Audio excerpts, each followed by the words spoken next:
tulis sandi aku cinta titik.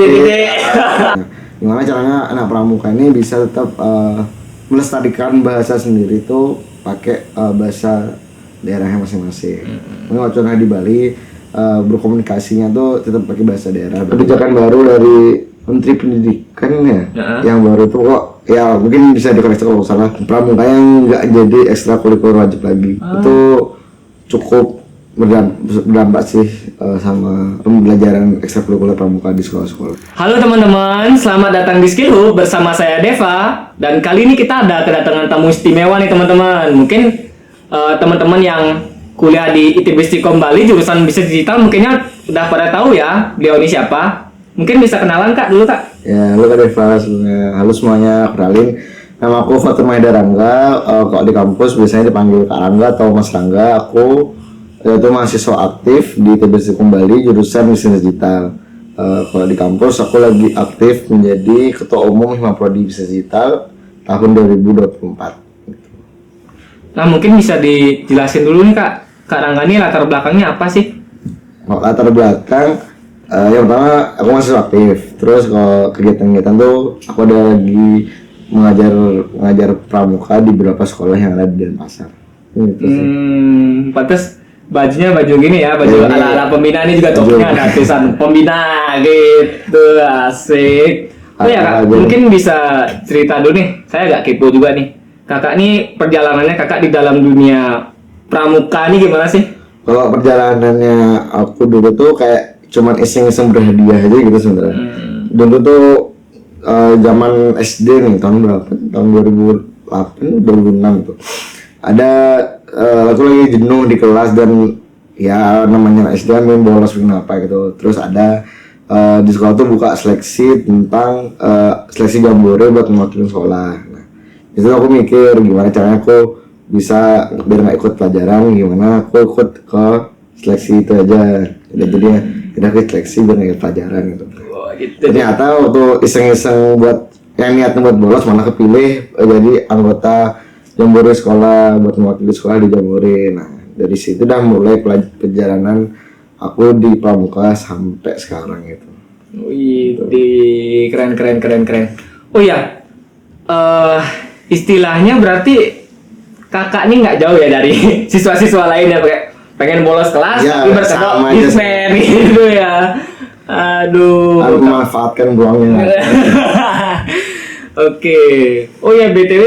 Sebenarnya aku juga dulu pernah ikut pramuka dari SD sampai SMP gitu kan.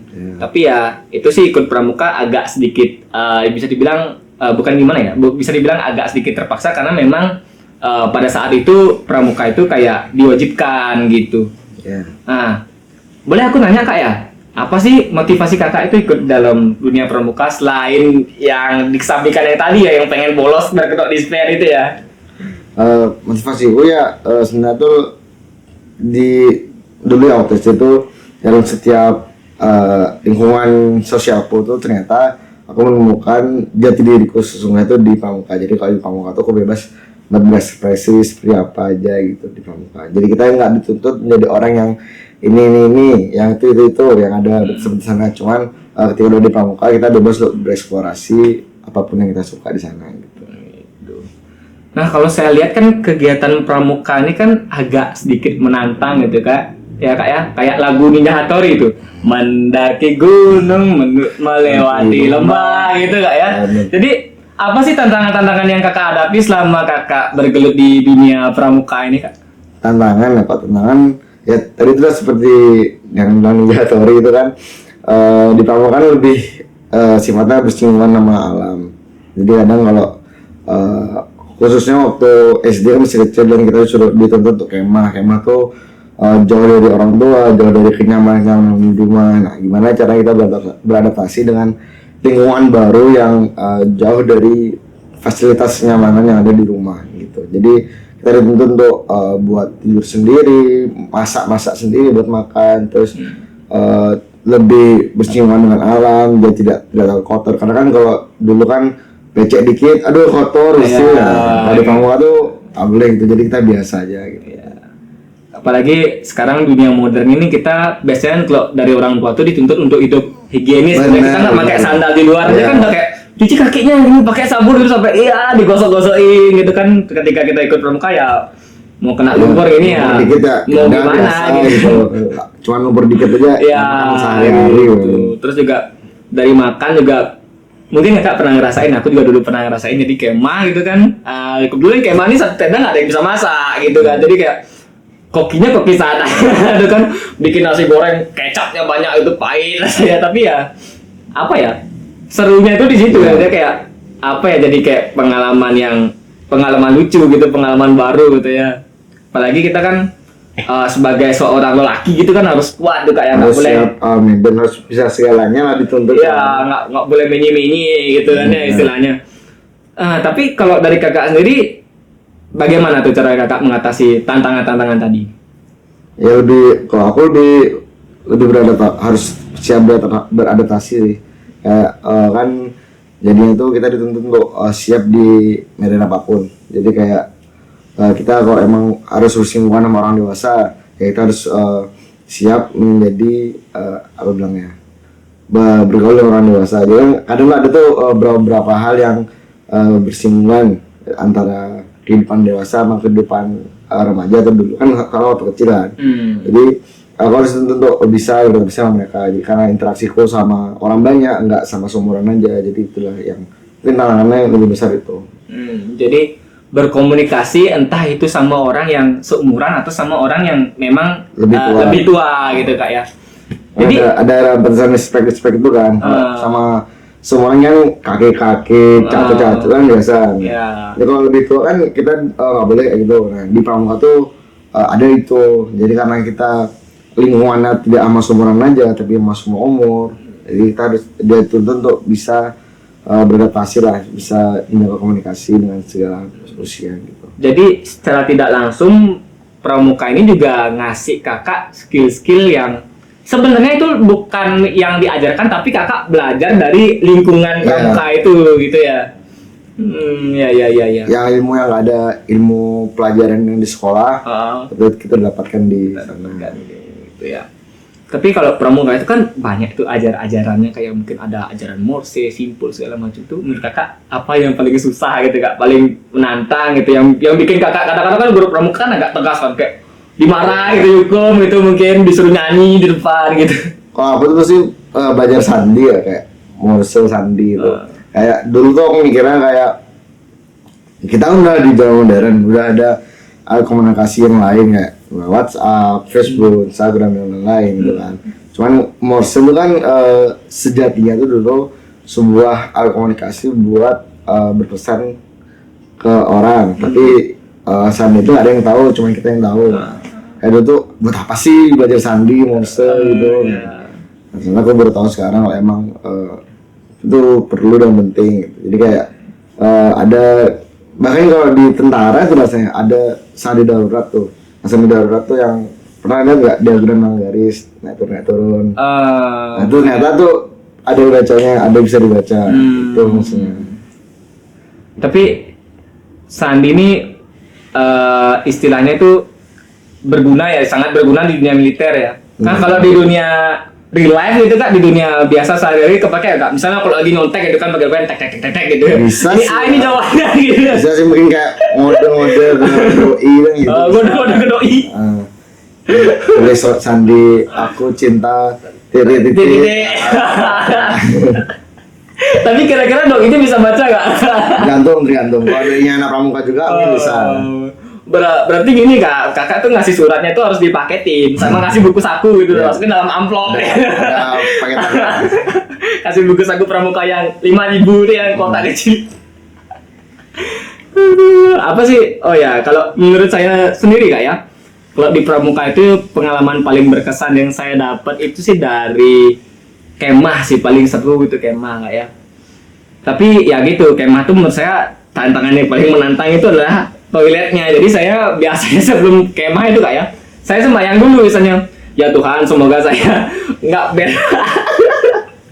Jadi karena susah cari toiletnya. Kalau misalnya kayak mau pipis segala macam, buang air kecil kan kita kan bisa di semak apa segala macam kalau kita gini ya kan laki-laki kan. Tapi kalau soal buang air besar itu yang agak sulit ini kan. Nah kalau kakak pengalaman berkesannya apa nih kalau di pramuka? Oh, pengalaman berkesannya itu selama ini tuh di Jambore Nasional itu tahun 2016.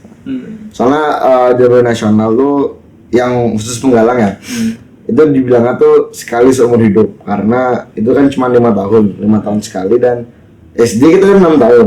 Saya 6 tahun, kalau 5 tahun sekali kan kemungkinan besar aku dapat kan. Jadi aku dapat di kesempatan itu buat ikut Jambore Nasional, dan itu perjalanan itu cukup panjang dari yang awal Jambore Ranting itu cuma sekecamatan, lanjut ke Jambore cabang, sekabupaten kota, lanjut ke Jambore daerah, terus lanjut ke Jambore Nasional, dan itu banyak tahapan seleksinya. Itu sih yang buat aku berkesan, karena bukan karena Jambore Nasional, mungkin karena di proses-prosesnya. Yang mana aku dari awal yang cuman anak kecil iseng-iseng buat kabur pelajaran, yang mau jadi berproses menjadi seorang pramuka di Jambore Nasional. Oh, berarti sebelum naik ke Jambore Nasional itu berarti kayak regonya kakak tuh diseleksi dulu berarti ya? Berarti kalau nggak tembus di provinsi berarti nggak bisa ikut ke nasional. Bahkan itu nggak seregu, jadi seleksinya per orang. Makanya aku bilang tadi kan kita dituntut untuk tetap cara bisa berkomunikasi sama banyak orang. Karena nanti di kecamatan sama di kabupaten ini memang seregu nih, saya sama sekolah. Nah ketika dari oper seleksi buat provinsi itu nggak lagi sergu, seleksinya per individu. Makanya kalau sergu kan itu udah akrab nih, udah tau lah sifat otak gimana. Kalau nanti udah ditemukan sama orang lain di regu yang lain kan, jadi kita udah bisa beradaptasi. Nggak susah sih, karena emang perlu cari istilahnya kekompaannya lagi. Ya, gitu. benar. Berarti itu yang kalau dari Bali sendiri waktu itu ngirimnya berapa regu? Dari Bali itu di Bali itu 8 kabupaten ya? Iya segitulah, sekitar ya. Pokoknya ya. Setiap kabupaten di Bali itu ngirim 4 regu, 2 putra, 2 putri. Nah kebetulan waktu itu aku mewakili dari Kelungkung. Oh gitu, berarti ke nasionalnya itu dikirim 4 regu, 2 putra, 2 putri. 2 putra, 2 putri, gitu ya. Jadi kayak berpasangan gitu istilahnya ya. Itu dulu Jambore Nasionalnya itu di mana? Aku di Jakarta, di Cibubur. Di Cibubur itu memang alam. Di alam. Oh iya alam. Itu kalau teman-teman tahu lapangan Vernon Bejasandi itu 4 atau 5 kali lipatnya. Oh gitu. Berarti karena semua Indonesia kan. Itu daerah di pedesaan apa di kota itu? Itu gimana hitungnya kalau mungkin kalau bisa riset sendiri itu kayak cuman dia masuk di tol Cibubur ada namanya. Kalau kita keluar tol itu bumi perkemahan semua. Oh gitu, jadi kayak ada tempat khususnya berarti udah siapin. Oh iya. Oh ya, ngomong-ngomong Jambore Nasional, berarti kakak sekarang dulu tuh kok sekarang lagi? sorry. Dulu tuh berarti kakak penggalang gini berarti, penggalang Garuda, distriknya 3 berarti. Belum kayak Garuda tapi masih terap aja kan, ada namanya rakit tuh 1 kok. Teman-teman V-nya 1, itu Ramu, 2 itu rakit, 3 itu terap. Dulu waktu aku Jamnas itu baru terap aja, belum ada Garuda. Kalau aku sih dulu ngisi-ngisi sendiri Ustaz. Biar gaya gitu kan. Ini bodo amat lah, kan masih dia juga buruan juga nggak peduli gitu kan. Tapi baru ketika aku SMP baru pramuka itu diajarkan dengan cara yang lebih bagus, lebih proper dan lebih detail, baru ternyata garis strip itu ada maknanya gitu ya. Lalu aku sampai 3 itu sampai rapet terap, Ramu rakit terap. Nah, waktu mau seleksi Garuda udah seleksi buat di nasional, jadi aku lebih ngoper ke nasional aja dulu. Berarti nggak ngelanjutin gitu. Soalnya kan nggak terlalu kewajiban buat Garuda. Memang kalau udah Garuda kan kebagian sendiri tuh, soalnya ada kalung sendiri, ada tanda Garudanya. Itu aku nggak seleksi sana, cuma langsung terap, langsung seleksi nasional. Gitu. Oh gitu. Tapi tuh V-nya itu kalau nggak salah tuh kalau cowok beda, cewek beda ya, kayak cowok ke bawah, cowok kata cewek ke atas gitu, sama ya. Soalnya kadang dulu saya dapat omong-omongan dari temen sih, katanya kalau cowok tuh ke bawah, kalau cewek tuh ke atas gitu. Sama aja, yang beda tuh cuman di logo Awesome tuh yang ungu, sama mana di semester 8-nya. Kalau cowok tuh kotak persegi, kalau yang cewek tuh bulat. Bulat. Dan kalau pasangan tuh beda, kalau cowok kan di dada. Aku kan nggak pakai sekarang. Kalau yang cewek tuh di kerahnya sini. Oh ya, di kanan kiri itu ya. Iya. Itu sih. Nah itu, saya mau nanya apa lagi ya? Kalau kesan, ini kak, saya benar ada pertanyaan nih kak ya, agak sedikit berat sih. Untuk dari kakak sendiri, menurut kakak nih, ada nggak sih kayak kegiatan-kegiatan pramuka gitu yang bisa melestarikan kayak bahasa daerah gitu? Kalau kegiatan yang spesifik sih enggak, cuman lebih ke perilaku sendiri ya kan, karena anak pramuka tuh istilahnya tuh agent of change, agen perubahan gitu. Dimana bisa merubah budaya yang baru. Sekarang kan kalau yang aku lihat tuh di Bali tuh di Denpasar khususnya, anak-anak muda tuh kayak bahasanya lo gue ayu, jadi pencampuran bahasa asing atau bahasa luar Bali yang mereka terapkan di Denpasar tuh di keseharian mereka. Biar terlihat tuh, aku biar gaul nih pakai logo ya, biar kayak anak Jakarta anak Jakarta ya. Dan lu mau kemana? Gue mau ya. Pakai logo. Nah, gimana caranya anak pramuka ini bisa tetap melestarikan bahasa sendiri tuh pakai bahasa daerahnya masing-masing. Kalau contohnya di Bali, berkomunikasinya tuh tetap pakai bahasa daerah Bali. Cuman memang penerapan itu ada kadang kalanya kita perlu pakai bahasa daerah, ada kadang kalanya kita bahasa Indonesia. Misal kalau lagi acara formal atau yang melibatkan banyak orang yang tidak dari suku kita aja, itu bisa pakai bahasa nasional atau bahasa Indonesia. Tapi kalau emang sehari-harian dengan teman-teman sedesa, setempat permainan tuh pakai bahasa Bali nggak apa. Jadi lebih ditingkatkan kesadarannya aja sih sebenarnya. Jadi itu langkah-langkah yang bisa diterapkan oleh para mungkin pemerintah dan pembina pramuka gitu ya. Jadi kayak kalau di daerah masing-masing oke lah pakai bahasa daerah supaya gimana caranya supaya bahasa daerah itu tetap lestari gitu ya. Itu makanya waktu di Jabatan Nasional itu bahkan ada peraturannya dilarang memakai bahasa daerah. Karena itu kan sifatnya nasional umum. Jadi kalau kita pakai bahasa daerah masing-masing kan belum ngerti nih satu sama lain ya. Dan bahkan bisa menimbulkan pecahan kalau kayak apa ya? Kalau di Bali kan kayak cicing itu kan kasar anjing. Nah, di beberapa daerah tuh setahu ada yang bahasanya juga cicing tapi lain artinya. Kayaknya kalau nggak salah yang mungkin bisa dikoreksi kalau nggak salah di Bandung kan di Sunda tuh cicing tuh diem. Nah, tapi kalau di sini kan anjing kan kasar gitu ya. Jadi dan masih banyak lagi bahasa-bahasa yang diksinya tuh sama tapi kan artinya beda di setiap provinsi, setiap daerah atau setiap suku bahkan kan, karena beda-beda. Maka kalau udah di lingkup nasional yang melibatkan banyak orang, banyak suku, itu kita pakai bahasa persatuan kita, bahasa Indonesia. Cuman kalau emang lagi di kampung halaman sendiri ya ada baiknya kita melestarikan bahasa daerah sendiri karena itu alur globalisasi yang rancu kan, jadi semuanya bisa masuk kemana aja kan. Jadi kayak tadi bahasa Inggris, bahasa Jaksel kan yang percampuran dari Indonesia ke Inggris itu kan. Itu mungkin bisa kita sebagai anak pramuka kita bisa atasi dengan pelestarian bahasa daerah di keseharian gitu. Iya paham saya. Jadi supaya nggak ada istilahnya nggak ada diskriminasi, nggak ada kesalahpahaman, makanya dibuatlah aturan seperti itu ya. Bukan berarti kita dibatasi untuk berekspresi gitu, tapi memang ada tujuan tersendiri. Nah itu ya. Oh ya, tadi kan aku udah tanya nih kak mengenai tantangan kakak dalam dunia pramuka, tapi tadi kan kakak baru dari POV sebagai siswa nih gitu ya, ibaratnya siswa gitu ya. Tapi saya mau tanya lagi nih kak, kalau kakak sekarang kan kebetulan jadi pembina juga, asisten pembina dan sekarang juga jadi pembina pramuka gitu ya. Apa sih tantangannya kakak dalam ngajarin siswa? Lebih ke apa ya, kayak polanya anak sekarang kan berbeda sama yang dulu. Kalau kita dulu kan nakal dikit terus dipukul sama guru, ngadu Iya. ke orang tua, kita malah dipukul lagi. Iya. Tambah dipukul paksa. Kamu sih nakal gitu ya. Kalau sekarang kan bisa dibilang tuh lebih manja, lebih minyi gitu lah bilang kan.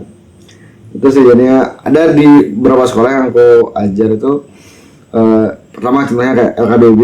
LKBB kan dulu kita bersebaris terus terik matahari panas gitu kan.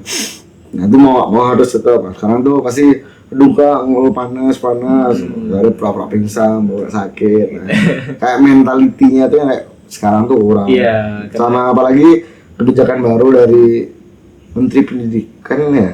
Heeh. Yang baru itu kok ya mungkin bisa dikoreksi kalau salah. Pramuka yang nggak jadi ekstrakurikuler wajib lagi. Itu cukup berdampak sih sama pembelajaran ekstrakurikuler pramuka di sekolah-sekolah. Berarti sekarang udah nggak wajib lagi ya, Kak ya? Beritanya seperti itu, cuman kayaknya aku belum tahu udah diterapin semua sekolah apa enggak, cuman emang ada bahasa yang bilang itu udah nggak wajib lagi. Berarti dari kalau sekolah Kakak masih wajib? Masih wajib ya. Untungnya masih wajib ya. Tapi menurut saya penting juga sih pramuka karena ngajarin kemandirian juga untuk Ya, para siswanya. mandirian, disiplin juga kan. Kalau dulu kan kita kan dituntut biasanya tuh dalam hitungan 10 udah harus siap pakai Ya. ini pakai ini ya. Nah, kita dituntut disiplin. Memang ada beberapa tipikal pengajaran pramuka yang keras seperti militer. Ada yang sersan, serius atau santai. Tergantung penerapan di pembina-pembinanya sih. Kalau aku sendiri karena aku kebetulan umurku kan masih tergolong nggak terlalu jauh sama yang aku ajarin, jadi aku masih menerapin yang serius tapi santai aja gitu. Beda kalau sama pembina-pembinaku, ada di situ sekolah tuh aku nggak jadi asisten pembina tadi sama pembinaku. Jadi kalau muridnya salah itu bukan muridnya yang dimarahin sama pembinanya, tapi aku, karena sistem pengajaran dari pembina ke aku tuh masih militer, harus tetap disiplin dan gimana. Nah, yang jadi masalah tuh aku ke siswa sersan, sersan santai. Tapi kalau pembina aku yang militer gitu. Jadi meskipun aku udah istilahnya udah jadi asisten pembina atau bahkan udah jadi pembina, aku tetap sebagai orang pramuka aku tetap dididik sama pembina aku. Gitu. Tapi kakak sekarang di ngajarin siswa-siswa gitu ada gini nggak sih? Ada bayarannya nggak sih? Bayarannya pasti ada. Pasti ada ya kalau itu. Cuman awal-awalnya emang ikhlas, kayak aku dulu waktu awal-awal kuliah kan itu udah mulai jadi mengajar. Itu awalnya diajak sama pembina aku, ayo ikut kak ngajar gitu. Ikut ngajar awalnya ya nggak ngarepin itu sih, nggak ngarepin ini kan. Yang penting aku bantuin pembina aku yang dari kecil. Soalnya aku punya pembina yang dari aku SD dulu kelas itu sampai sekarang aku masih berguru selama dia. Jadi sama dia terus. Awalnya nggak nggak minta bayaran karena diajak. Terus lama-lama dari sekolahnya yang udah karena lo jadi pembina tetap aja, ada administrasinya gitu. Gitu. Ya. Tapi apa ya istilahnya ya? Dari murid-murid berarti karena kakak serius santai itu mereka lebih ke kakak biasanya gitu ya ketimbang dirinya ya. Pasti. Jadi kalau apa-apa tuh tetap laporannya ke aku ya. Kak mau kayak gini aja nggak berani langsung ke Oh ya tadi kakak ngajarnya anak umur berapa? SD SMP? Ada yang SD, ada yang SMP. Ada yang SD SMP. Kalau di SD mana kak ngajar? Ada di SD Al-Muhajirin di Taman Pancing. Kalau SMP? Di sini di Pelita Bangsa. Oke, tadi kan kakak bilang pramukaan udah ada yang masih diwajibkan di sekolahnya, ada yang udah enggak gitu. Berarti ada bagus ada enggaknya sih. Bagusnya sih seperti itu lebih fleksibel, jadi kan misalnya murid-murid yang niat pramuka oke lah mereka ikut, yang nggak niat emang ya nggak apa-apa gitu kan. Tapi kekurangannya jadinya pramuka ini bakalan lebih kurang diminati nih di mata para siswa gitu kan. Gimana sih caranya kakak? Mungkin ada kakak tips, trik atau langkah-langkah yang bisa dilakukan supaya siswa-siswa ini tetap banyak yang minat ke pramuka gitu. kalau tips and trik itu aku belum tahu banyak ya, karena emang masih beradaptasi juga dengan sistem yang baru ini tentang pramuka wajib tidak wajib tuh. Cuman kalau aku lihat itu lebih ini sih kayak memperbanyak kegiatan yang menarik buat siswa-siswa yang lain itu. Jadi kan siswa tuh tawanya pramuka latihan setiap minggu, terus ujung-ujungnya ada kemah gitu kan. Nah gimana caranya kita bisa ngembangin itu kayak nambah-nambah kegiatan-kegiatan baru itu. Yang berarti nambah kegiatan-kegiatan baru yang di luar dari template gitu ya, supaya terlihat lebih menarik gitu ya. Kalau kakak, misal di sekolah kakak itu pramuka itu diajarin hari apa itu? Kalau ada yang hari Rabu sama hari Minggu. Oh gitu ya. Saya kira pramuka tuh biasanya kalau di sekolah-sekolah tuh setiap hari Jumat biasanya. Ada juga yang Jumat kan. Anak udah beberapa sekolah, ada yang udah berhenti, ada yang masih lanjut. Itu sepengalamanku ya Rabu, Jumat sama Minggu. Itu yang biasanya template. Kadang kalau sekolah-sekolah full day itu biasanya yang pakai hari biasa gitu. Oke. Nah terakhir ya kak ya, ada nggak sih dari kakak kayak kesan-pesan yang mau disampaikan nih ke penonton gitu kak? Pesan ya, mungkin kayak nggak salah untuk mencoba, kayak memang image-nya dari pramuka tuh kan suka kotor-kotoran, jarang mandi, terus ribet, ya kan. Tapi kalau emang kalian sudah bisa buat berani mencoba untuk masuk ke suatu hal, ya coba aja, dan kalian bakal nemuin esensinya tuh nanti setelahnya itu. Karena yang penting tuh bukan sebuah hasil, tapi sebuah proses. Anjay, jadi berakit-rakit ke hulu, bersenang-senang kemudian gitu ya. Oke, mungkin sebelum penutupan mungkin kita bisa, saya udah agak kangen nih kak ya. Mungkin kita tepuk pramuka dulu kak ya. Gimana tepuknya kak gitu. Coba contohin dulu. Tepuk pramuka. Ada beberapa versi yang tetap disebutin loh. Pramuka Raja Muda Karana. Ada yang cuman tepuk aja, ada yang dua putaran kak ya. Oke. Yang pertama tepuk aja, yang kedua pakai suara. Oke. 1, 2, 3. Pramuka Raja Muda Karana. Asik. Terima kasih banyak ya kak ya udah mau sharing-sharing nih di sini nih. Terima kasih juga saya ucapkan kepada Ibu Niwayan Setiasih SSN MSN selaku dosen pengampu dari kelas Digital Content BA 235. Dan saya juga ucapkan terima kasih kepada teman-teman dari kelompok 21 yang sudah mau mempercayakan saya sebagai host kali ini. Dan selain itu, saya juga tidak lupa ucapkan terima kasih kepada para penonton yang sudah nonton sampai akhir. Dan untuk pesan terakhir dari saya, jangan lupa di like, subscribe, dan kalau misalnya mau nanya-nanya, tinggal ditulis aja di kolom komen supaya nanti bisa kita jawab gitu ya. Follow IG langsung bisa nggak? Oke, nanti dicantumin di video ya. Oke.